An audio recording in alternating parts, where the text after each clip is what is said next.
এইখিনি অবাঞ্ছিত পৰিস্থিতিৰ সৃষ্টি কৰিলে মাৰপিটৰ নিচিনা তাৰ কাৰণে মই মাফ খুজিছো আৰু ইয়াতে এজন কথা কৈছিলে তাৰপিছত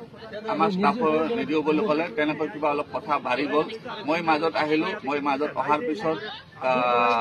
মোক অলপ ঠেলা হিচাপত আমাৰ ষ্টাফখিনি আগুৱাই আহি তেওঁলোকে অলপ কাজিয়া পেচাল কৰিলে আৰু এইটো বহুত লজ্জাজনক বিষয় হৈছে কোনো আমি যেতিয়া যিহেতু এটা ৰাইজৰ কাম কৰিবলৈ ওলাই আহিছিলো তেনেকুৱা এটা কাম হ'ব নালাগে তো হৈয়ে গ'ল আমাৰ ভুল বুলি মানি লৈ সকলো ৰাইজ ইয়াতে গোৱালপাৰাবাসী ৰাইজৰ আগত আমি মাফ কৰিছো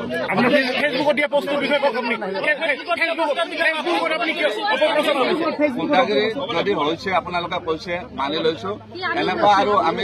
আগত আমাৰ য'ত কেম্পবিলাক হ'ব আমি ধ্যান ৰাখিম যাতে তেনেকুৱা পৰিস্থিতি শুনক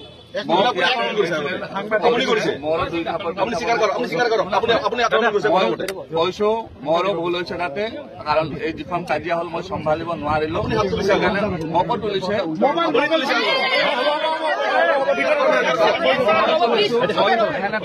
মই ভাঙিব হৈ গৈছিলো মোৰ ভুল হৈছে সেইটো কাৰণে মই মাফ কৰিছো